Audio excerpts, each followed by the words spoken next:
چوتھا حصہ عنوان حضرت یوسف علیہ السلام کی بادشاہی، بھائیوں کی توبہ اور والدین سے جذباتی ملاپ۔ ناظرین کرام، آج ہم حضرت یوسف علیہ السلام کی زندگی کے آخری اور سب سے اہم حصے پر بات کریں گے۔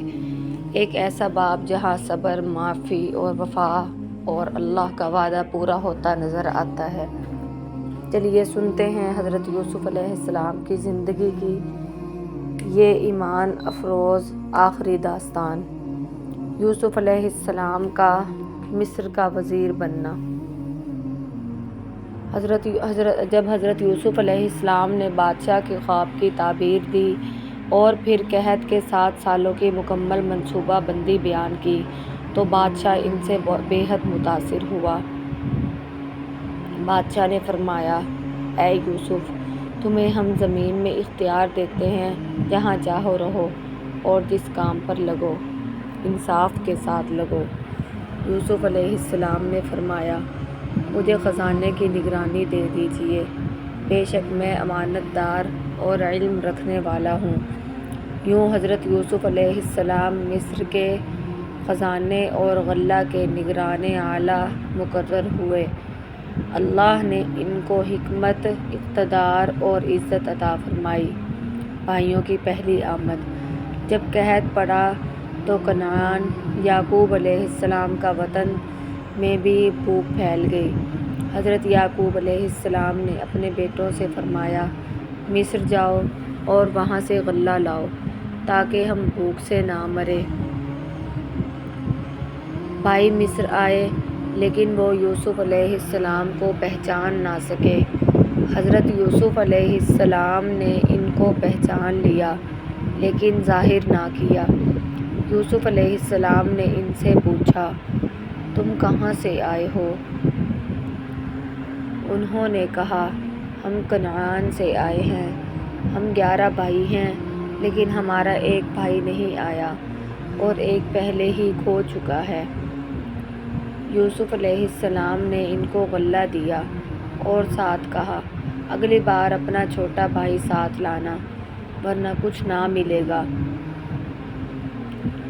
اور اپنے بھائی بنیامین کے لیے دل میں محبت محسوس کی۔ دوسری بار بنیامین کے ساتھ آمد۔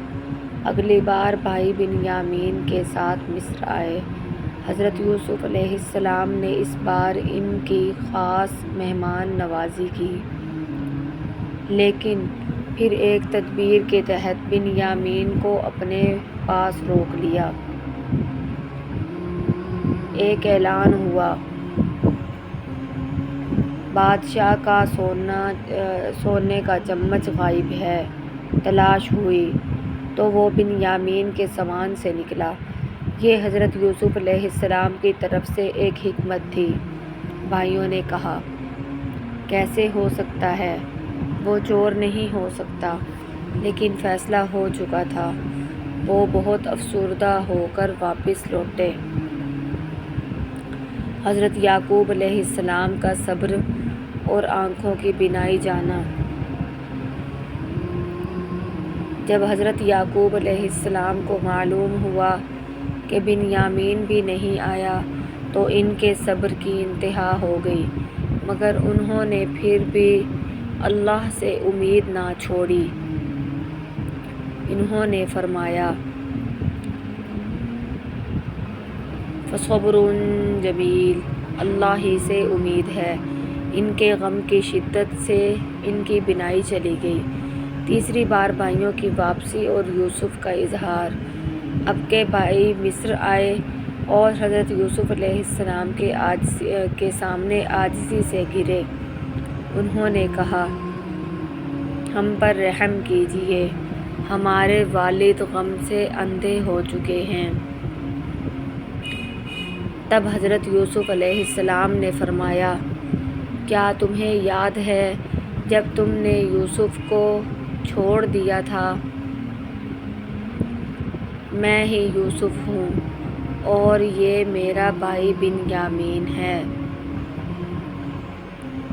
بھائی شرمندہ ہو گئے، کہنے لگے، اللہ کی قسم، واقعی اللہ نے آپ کو ہم پر فضیلت دی۔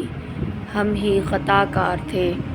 یوسف علیہ السلام نے فرمایا، آج تم پر کوئی ملامت نہیں، اللہ تمہیں معاف کرے، اور وہ سب رحم کرنے والوں سے بڑھ کر رحم کرنے والا ہے۔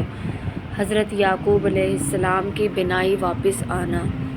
حضرت یوسف علیہ السلام نے اپنی قمیض دی اور فرمایا، یہ میرے والد کو دو، وہ دیکھنے لگ جائیں گے۔ جب قمیض حضرت یعقوب علیہ السلام کے چہرے پر رکھی گئی تو ان کی بینائی واپس آ گئی۔ انہوں نے کہا، کیا میں تم سے نہ کہتا تھا کہ میں اللہ کی طرف سے وہ جانتا ہوں جو تم نہیں جانتے؟ خاندان کا مصر آنا اور سجدہ تعظیمی۔ پھر حضرت یعقوب علیہ السلام اور تمام اہل خانہ مصر آ گئے۔ حضرت یوسف علیہ السلام نے ان کا شاندار استقبال کیا، اپنے والدین کو تخت پر بٹھایا، اور پھر سب نے حضرت یوسف علیہ السلام کو سجدہ تعظیمی کیا۔ یہ وہی خواب تھا جو بچپن میں انہوں نے دیکھا تھا۔ میں نے سورج اور چاند اور 11 ستاروں کو اپنے سامنے سجدہ کرتے دیکھا۔ حضرت یوسف علیہ السلام نے فرمایا، اے میرے رب، تو نے مجھے بادشاہی عطا کی، مجھے خوابوں کی تعبیر سکھائی، میری زندگی اسلام پر ختم کرنا، اور قیامت کے دن مجھے صالحین کے ساتھ شامل کرنا۔ ناظرین، یہ حضرت یوسف علیہ السلام کی سچی، ایمان افروز اور سبق آموز داستان تھی۔ یہ قصہ ہمیں صبر، وفاداری، معافی، خاندانی تعلق اور اللہ کی رحمت پر کامل یقین سکھاتا ہے۔ قرآن فرماتا ہے، بے شک یوسف کے قصے میں عقل والوں کے لیے بڑی نصیحت ہے۔